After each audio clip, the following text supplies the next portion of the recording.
Hello everyone, welcome to prep IAS. आप सभी का प्रेप आईएएस पे स्वागत है। Friends, this is the fourth lecture of our crash course programme. Polity subject हम लोग लेके चल रहे हैं एंड आज का टॉपिक ऑफ डिस्कशन है salient features of Indian constitution. तो चलिए शुरुआत करते हैं आज के इस सेशन की। फ्रेंड्स, इससे पहले वाले चैप्टर में हमने डिस्कस किया था अबाउट कॉन्स्टिट्यूएंट असेंबली। तो जब हमारा कॉन्स्टिट्यूशन फ्रेम हो रहा था तो उस समय जो दूसरे कॉन्स्टिट्यूशन थे उनको हमने विजिट किया एंड काफ़ी सारे प्रोविजंस हमने बोरो किए इन आवर कॉन्स्टिट्यूशन। बट उसके बावजूद भी काफ़ी सारे सेलिएंट फीचर्स हैं इन आवर कॉन्स्टिट्यूशन जो हमारे कॉन्स्टिट्यूशन को डिस्टिंग्विश करते हैं फ्रॉम अदर कॉन्स्टिट्यूशन। एक तो ये चीज़ आपको ध्यान में रखनी होगी। दूसरी बात देखिए, क्योंकि काफ़ी सारे फीचर्स हमने बोरो किए हैं तो कुछ एलिगेशंस भी लगाई जाती हैं, कुछ क्रिटिसिज्म भी होती हैं। किस तरह से? ऐसा कहा जाता है कि जो इंडियन कॉन्स्टिट्यूशन है ये एक बोरोड कॉन्स्टिट्यूशन है। मींस फीचर्स हमने बोरो कर लिए हैं। Borrowed constitution. ऐसा भी कहा जाता है कि it's a bag of borrowing. But question ये उठता है कि क्या ये एलिगेशंस, ये क्रिटिसिज्म सही है क्या? देखिए, ये जो एलिगेशंस हैं ये अनफेयर है और इलॉजिकल है। ठीक है, इलॉजिकल है। और ऐसा मैं क्यों कह रहा हूं? देखिए, ये बात सही है कि बहुत सारे फीचर्स हमने बोरो किए हैं, लेकिन हमने ब्लाइंड कॉपी पेस्ट नहीं किया है कि जो प्रोविजंस मान लो यूएसए में है या यूके में है उनको एज इट इज हमने डाल दिया है इन आवर कॉन्स्टिट्यूशन, बल्कि हमने उनको मॉडिफाई किया है। किस तरह से? ताकि जो इंडियन रिक्वायरमेंट है, जो इंडियन सिचुएशन है, उसको वो मीट कर सकें। और साथ ही साथ उनमें जो फॉल्ट्स हैं उनको भी रिमूव किया है। तो आप ऐसा नहीं कह सकते हो कि हमारा कॉन्स्टिट्यूशन एक बोरोड कॉन्स्टिट्यूशन है या एक बैग ऑफ बोरोइंग है। ऐसा बिल्कुल भी नहीं है। मैं आपको एग्जांपल देता हूं। देखिए, काफ़ी सारे प्रोविजंस हमने ब्रिटेन से लिए हैं। हमारे यहाँ पे तो उन्हीं का राज भी था। उनके यहाँ पे हमें मोनार्ची देखने को मिलती है, बट हमने इस सिस्टम को अडॉप्ट नहीं किया क्योंकि हमारा एक्सपीरियंस विद राजा महाराजा इतना अच्छा नहीं था। तो हमने क्या बात की? हमने बात की रिपब्लिक की।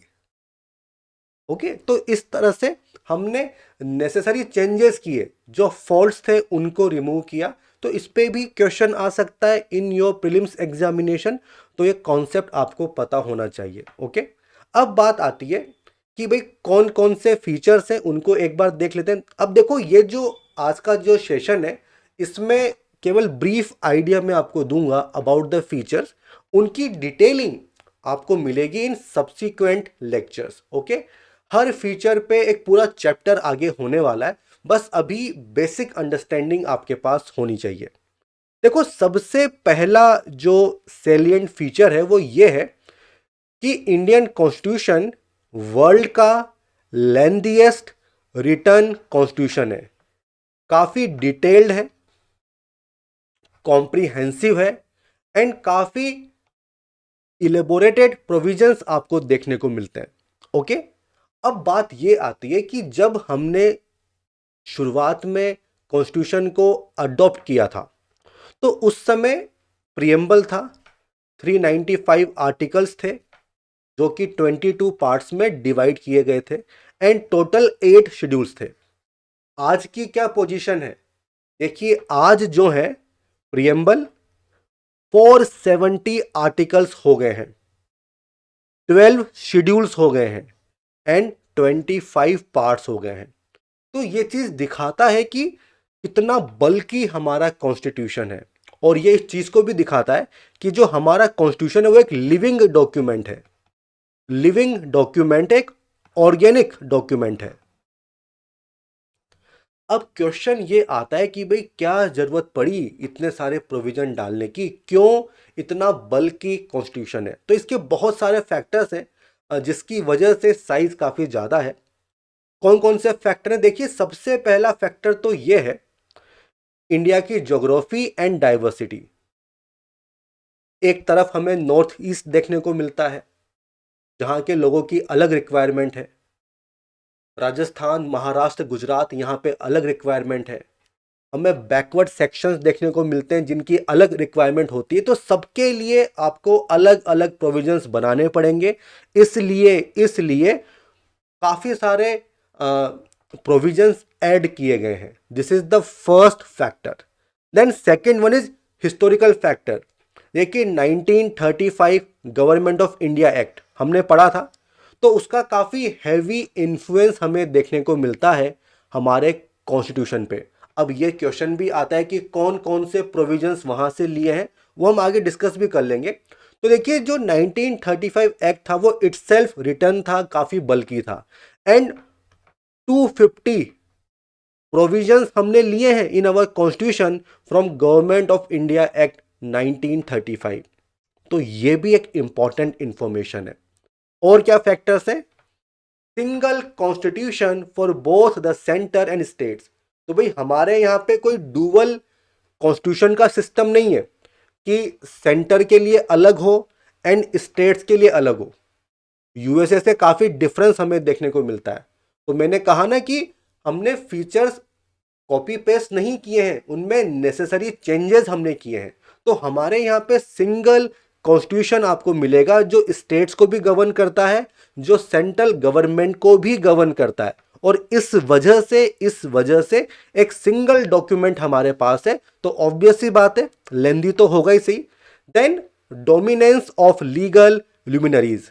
भाई जो असेंबली थी उसमें जो लोग थे पॉलिटिशियन थे, काफी लोग तो लॉयर्स हुआ करते थे, नेहरू, पटेल, ये सब लॉयर ही तो थे।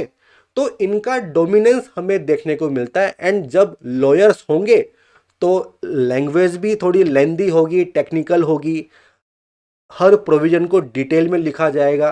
तो इस वजह से जो साइज है वो बल्कि हो जाती है।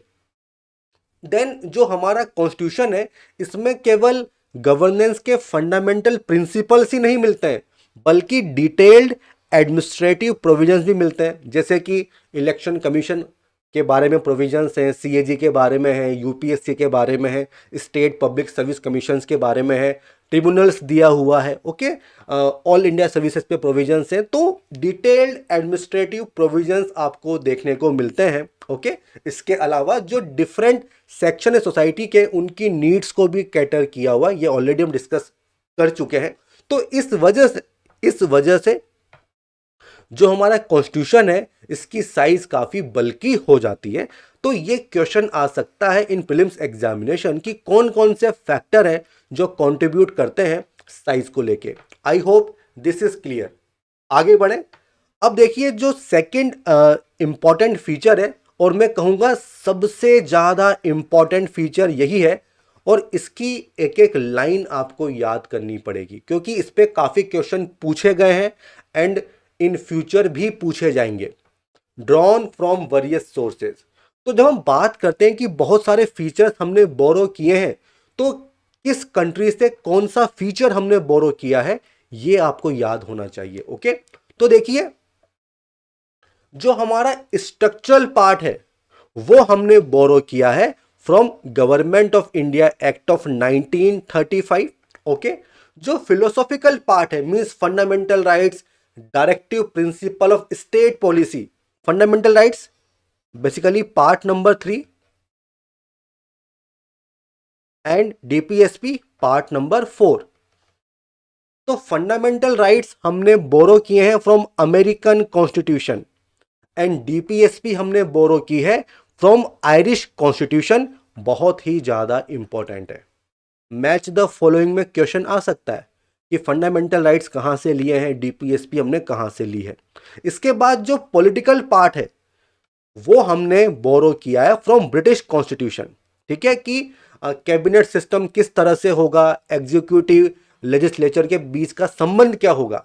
देखिए, हमने पहले भी बात की थी प्रेसिडेंशियल सिस्टम, वहां पे एग्जीक्यूटिव एंड लेजिस्लेचर के बीच में सेपरेशन होता है, जबकि हमारे यहाँ पे तो फ्यूजन है। ठीक है, executive they are responsible to the legislature, और ये जो पूरा पॉलिटिकल पार्ट है ये हमने लिया है फ्रॉम ब्रिटिश कॉन्स्टिट्यूशन।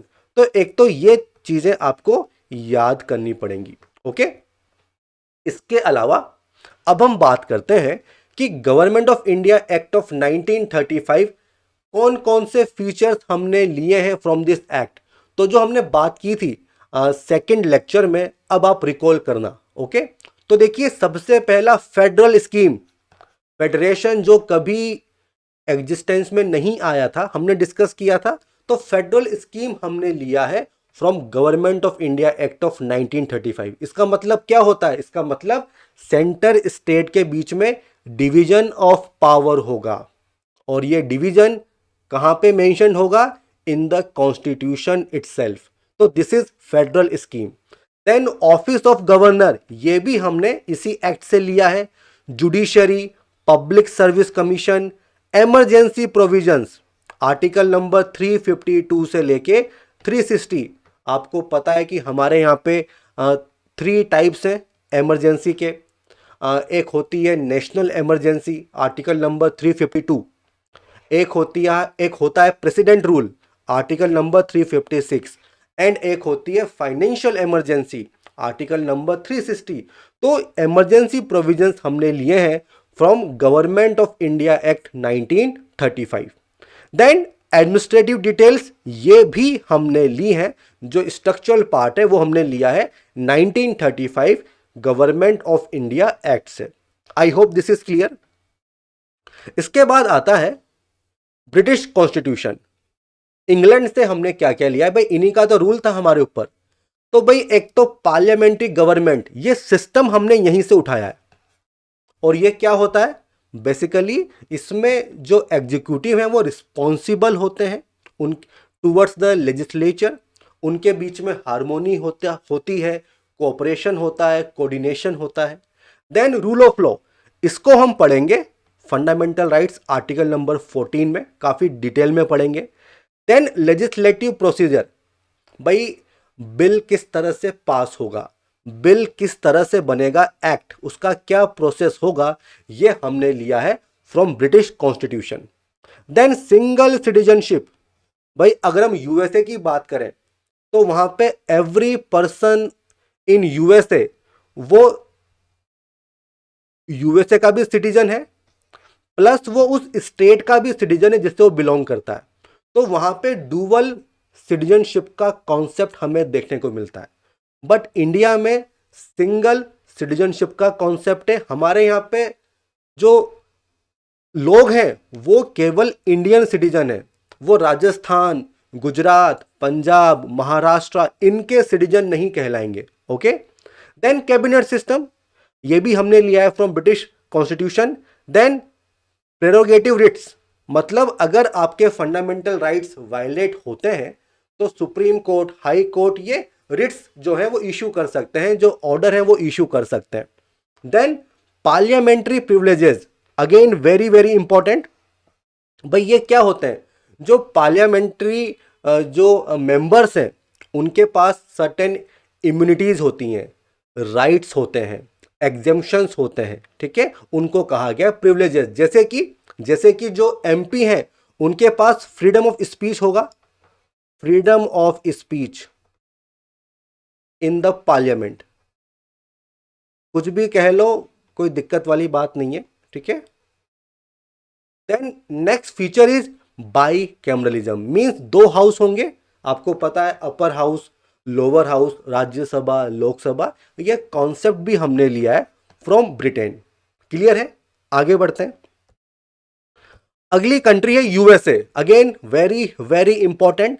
तो फंडामेंटल राइट्स पार्ट नंबर 3, ये कॉन्सेप्ट हमने लिया है from USA. Okay, then independence of judiciary and judicial review, very very important.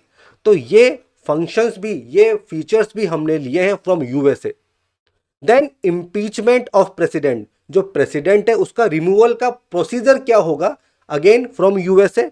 Then supreme court, high court के जो जजेज हैं उनका रिमूवल किस तरह से होगा, पोस्ट ऑफ वाइस प्रेसिडेंट, ये सब हमने लिया है from US constitution. Okay, now the next one is Canadian constitution. देखो कनाडा से हमने बहुत सारे फीचर्स लिए हैं जो कि यूनिटरी हैं, जैसे कि federation with a strong centre. देखिए इंडिया में फेडरल फीचर्स भी हैं एंड यूनिटरी फीचर्स भी हैं। मींस फेडरल फीचर्स होने के साथ साथ सेंटर काफी स्ट्रॉन्ग है।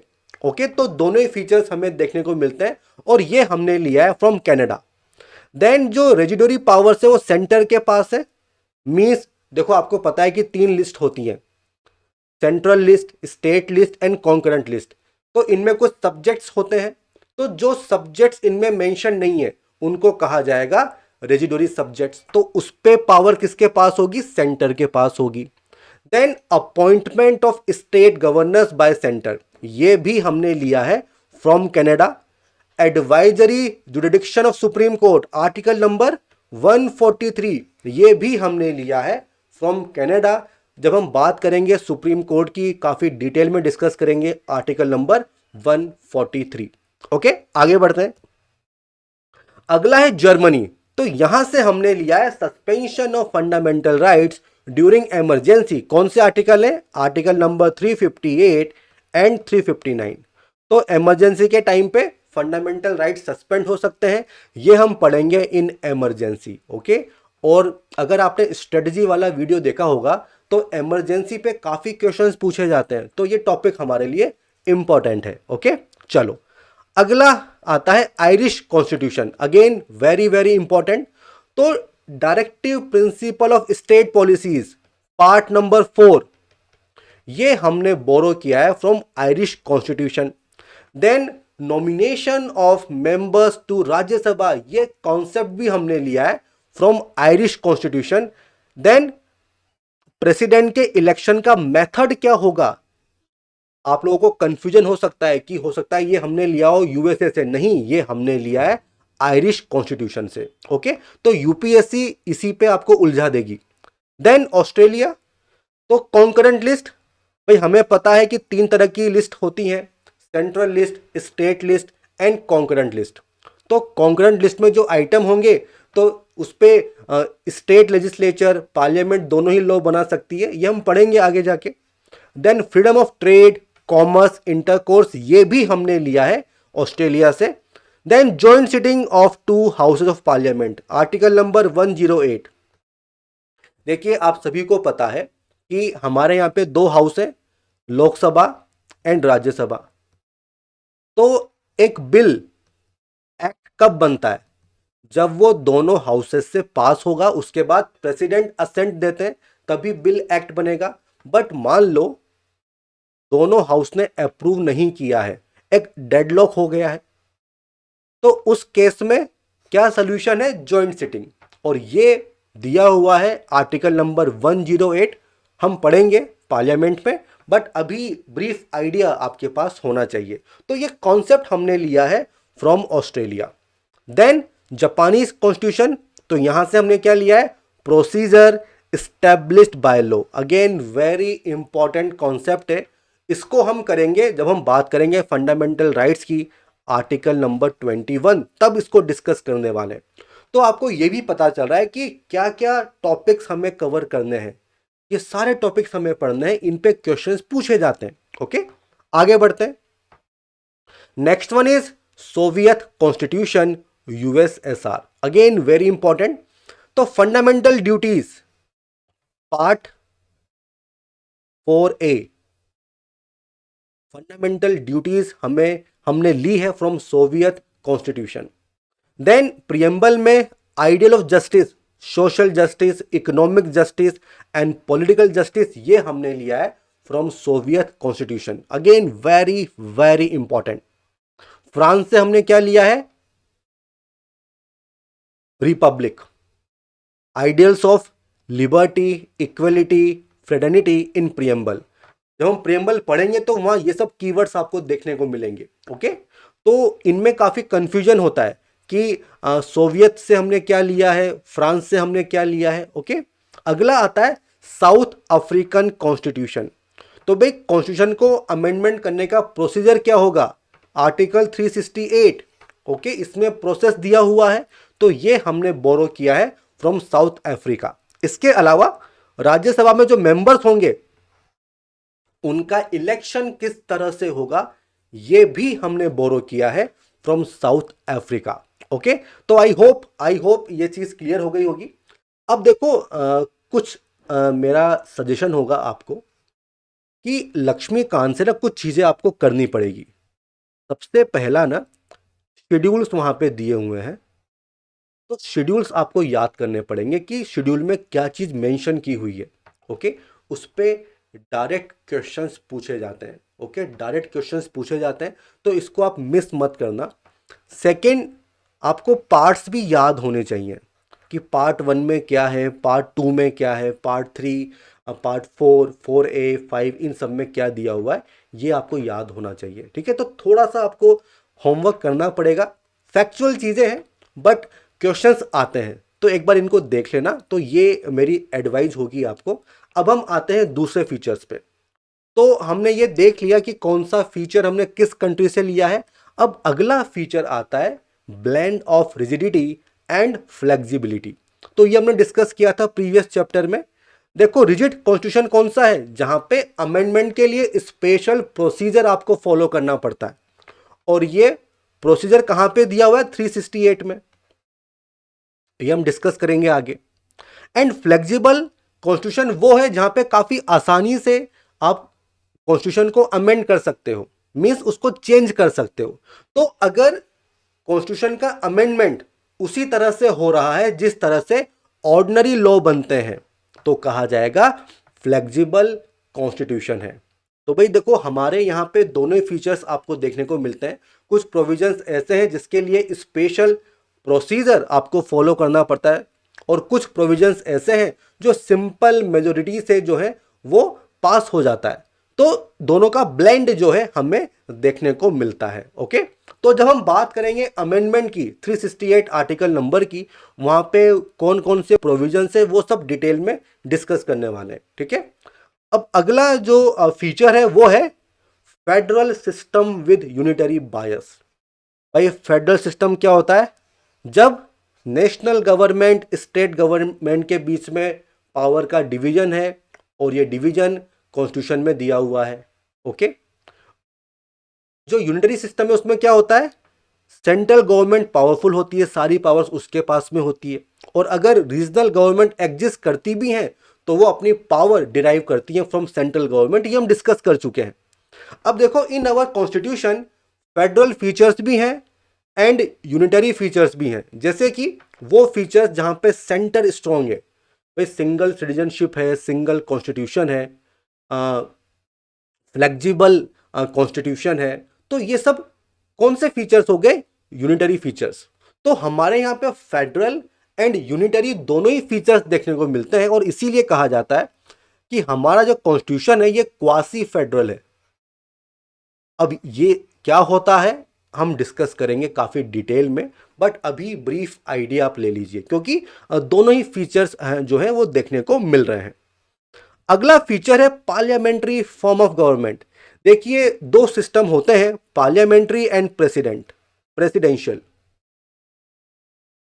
तो आपको यह देखना है कि जो एग्जीक्यूटिव है एंड जो लेजिस्लेचर है, इनके बीच का रिलेशन किस तरह से है।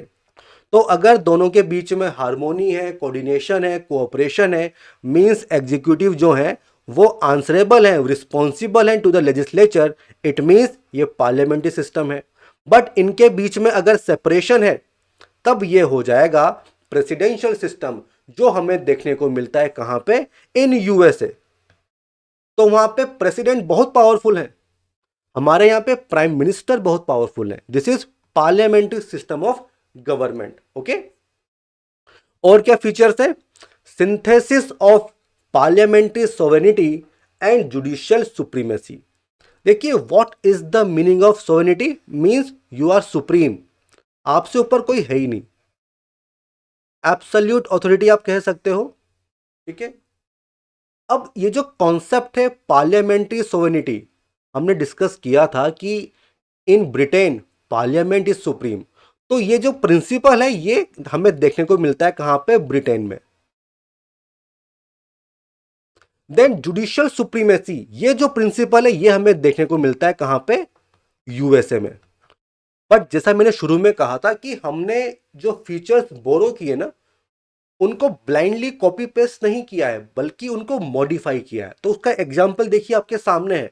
तो हमने क्या किया है, इनका एक सिंथेसिस जो है वो अडॉप्ट किया है इन आवर कॉन्स्टिट्यूशन। मींस दोनों ही फीचर्स आपको देखने को मिलेंगे। किस तरह से, देखिए जो सुप्रीम कोर्ट है वो पार्लियामेंट्री लॉ को डिक्लेयर कर सकता है अनकॉन्स्टिट्यूशनल। ठीक है, अगर वो लॉ वायलेट करता है कॉन्स्टिट्यूशन के प्रोविजंस को, बिकॉज सुप्रीम कोर्ट के पास जुडिशियल रिव्यू की पावर होगी। ठीक है, वो चेक कर सकता है कि whether this act is as per the provisions of constitution और नॉट। ओके, तो एक तो ये बात हो गई। वहीं दूसरी ओर जो पार्लियामेंट है वो कॉन्स्टिट्यूशन के मेजर पोर्शन को अमेंड कर सकती है क्योंकि उसके पास कॉन्स्टिट्यूएंट पावर है। ठीक है, तो एक बैलेंस बनाया गया है between parliamentary sovereignty and judicial supremacy.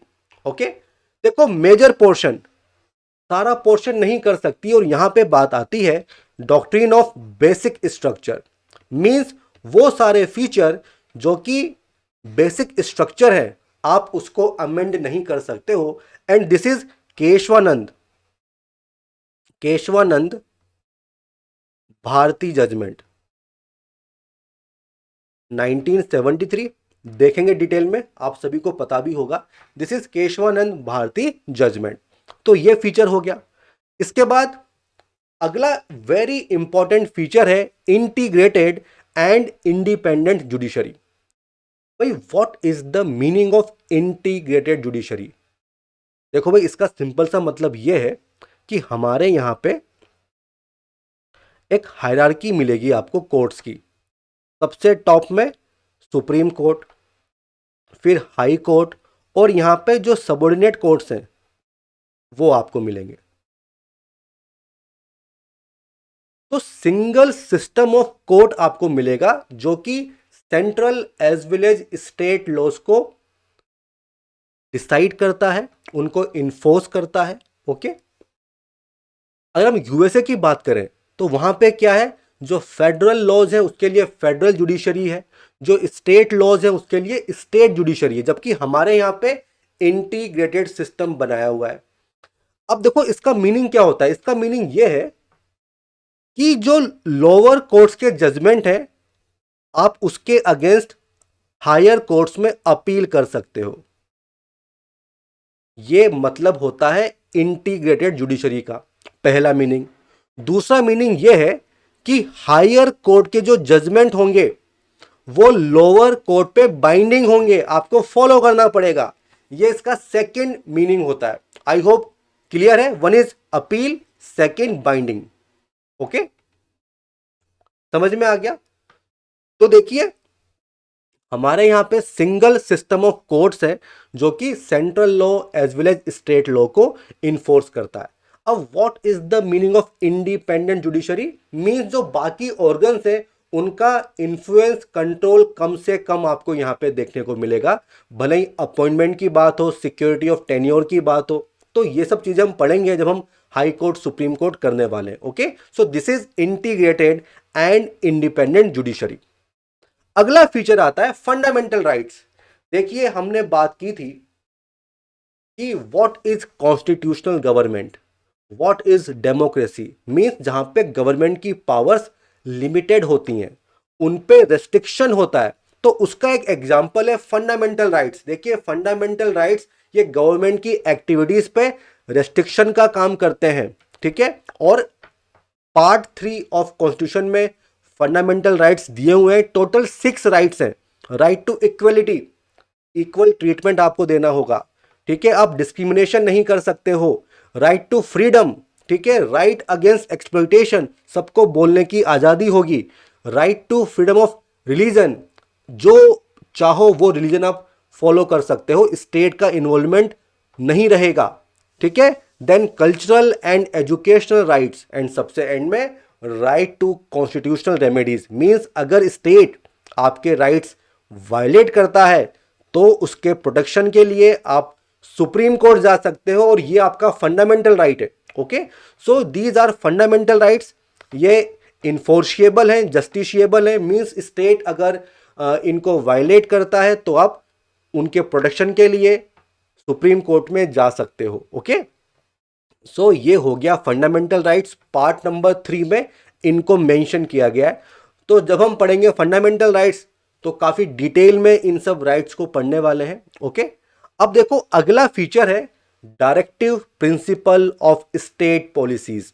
तो these are directive principle, means state को डायरेक्शन दी गई है। किस तरह की डायरेक्शन? कि आप जब भी कोई पॉलिसी बनाओगे, जो भी आपका एक्शन होगा, तो इन प्रिंसिपल्स को आपको माइंड में रखना होगा। जैसे कि किस तरह के प्रिंसिपल्स है कि भाई जो वेल्थ का कंसंट्रेशन है उसको आपको कम करना है, उसको रिड्यूस करो, ठीक है।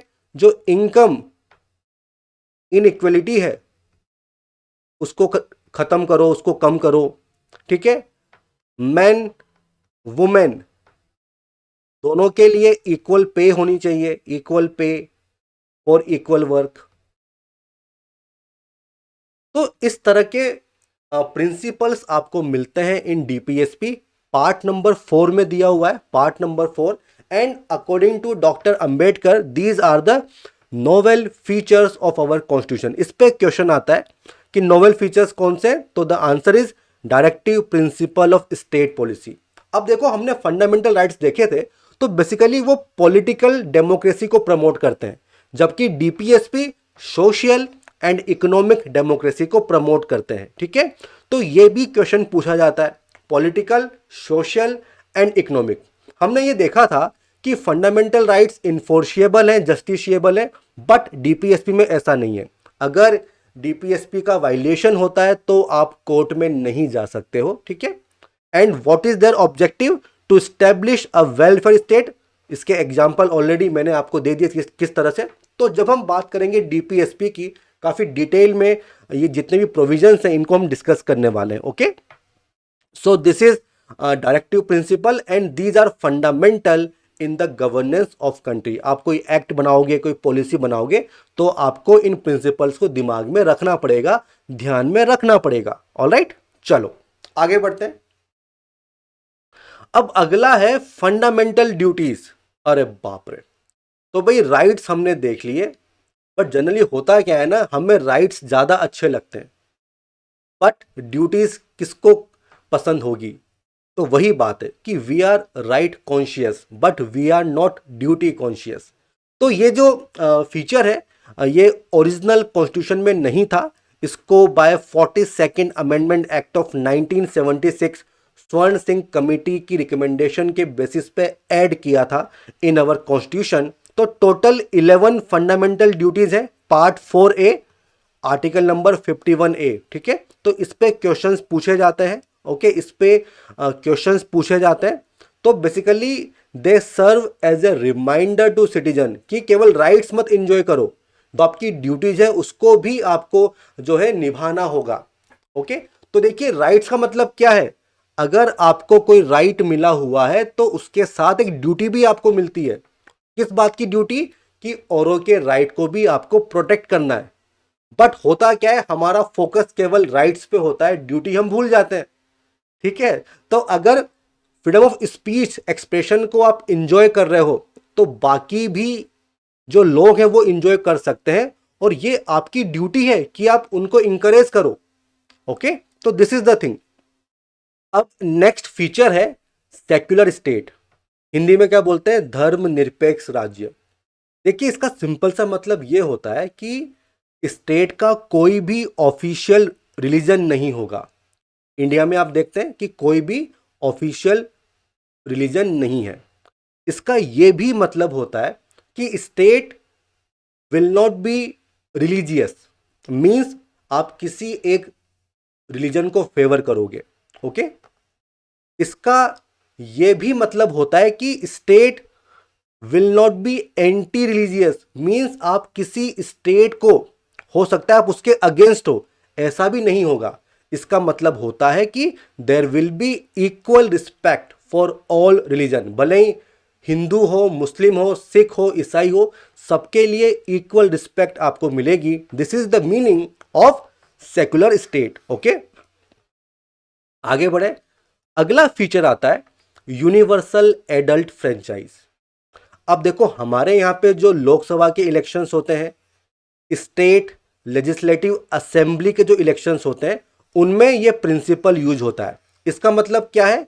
इसका मतलब यह है कि जो इलेक्शंस होंगे उसमें एवरी सिटीजन जिसकी एज 18 ईयर्स से कम नहीं है उसको वोट देने का अधिकार होगा, उसको राइट टू वोट मिलेगा और किसी तरह का डिस्क्रिमिनेशन नहीं किया जाएगा उसकी कास्ट के बेसिस पे, उसकी रेस के बेसिस पे, उसके रिलीजन को लेके, उसके सेक्स को लेके, लिटरेसी को लेके, वेल्थ को लेके। देखिए पहले क्या होता था, हमने देखा था कि फ्रेंचाइजी काफी लिमिटेड होती थी। आपकी प्रॉपर्टी क्या है, आप कितना टैक्स पे करते हो, आप कितने पढ़े लिखे हो, इसके बेसिस पे डिसाइड किया जाएगा कि आप वोटिंग में पार्टिसिपेट करोगे या नहीं करोगे। बट अब इस तरह का कोई भी डिस्क्रिमिनेशन नहीं किया जाएगा। पहले ये एज थी 21 years, but by 61st amendment act of 1988 इसको कम कर दिया और अब ये हो गया है 18 years. Okay, so this is universal adult franchise. अब इसके बाद अगले फीचर्स आते हैं सिंगल सिटीजनशिप। देखिए मैंने कहा था कि हमारे यहाँ पे जो पर्सन्स हैं वो केवल इंडियन सिटीजन है। हमारे यहाँ पे किसी भी तरह से स्टेट सिटीजनशिप का कोई भी प्रोविजन नहीं है जो यूएसए में देखने को मिलता है। ओके, देन इंडिपेंडेंट बॉडीज, बहुत सारी इंडिपेंडेंट बॉडीज आपको मिलती हैं, लाइक यूपीएससी सबको पता होगा, election commission of India, state public service commission, CAG. तो इनके डिटेल्ड प्रोविजंस आपको मिलते हैं in the constitution. Then emergency provisions, तो अगर कोई एक्स्ट्रा ऑर्डिनरी सिचुएशन अराइज होती है तो सेंट्रल गवर्नमेंट को एक्सेप्शनल पावर मिलती है इन इमरजेंसी प्रोविजंस के थ्रू। तो 3 तरह की इमरजेंसी होगी, national emergency, president rule and financial emergency. Article 352 से लेके 360, तो वो सारे प्रोविजंस हमें यहां पे देखने को मिलते हैं। देन 3 टियर गवर्नमेंट, तो भाई bye 74th amendment act of 1992 एक 3rd टियर को ऐड किया, पंचायती राज म्यूनिसिपैलिटीज। ओके, तो इनको भी काफी डिटेल में हम लोग करने वाले हैं। एंड सबसे आखिरी फीचर है cooperative societies. Okay, cooperative societies और 97th अमेंडमेंट एक्ट है जिसके थ्रू पार्ट 9B ऐड किया गया है और इसमें आपको प्रोविजंस मिलते हैं रिगार्डिंग कोऑपरेटिव सोसाइटीज। तो फ्रेंड्स ये वो सारे फीचर्स हैं जो इन सब्सिक्वेंट लेक्चर्स में हम लोग डिस्कस करेंगे काफ़ी डिटेल में। बट अभी आपको एक ब्रीफ आइडिया मैंने दिया है कि किस तरह से हम आगे प्रोसीड करेंगे। ओके, तो आई होप ये फीचर्स आपको समझ में आए होंगे। मैं अगेन कह रहा हूँ कि जो हमने देखा था कि कौन सा फीचर कहाँ से बोरो किया है वो याद करना है, शेड्यूल्स आपको याद करने होंगे, पार्ट्स आपको याद करने होंगे। ओके, बाकी चीज़ भले ही याद ना हो चलेगा, वो जो आने वाले लेक्चर्स हैं हर चीज़ हम लोग काफ़ी डिटेल में करने वाले हैं। ओके, तो अगर ये लेक्चर आपको पसंद आया हो तो प्लीज़ इसको लाइक कीजिए और हमारे यूट्यूब चैनल को सब्सक्राइब कीजिए, शेयर कीजिए, फॉरवर्ड कीजिए आपके फ्रेंड्स में ताकि उन्हें भी इसका फ़ायदा मिल सके। सो फ्रेंड्स इसी के साथ all the best, good bye and जय हिंद।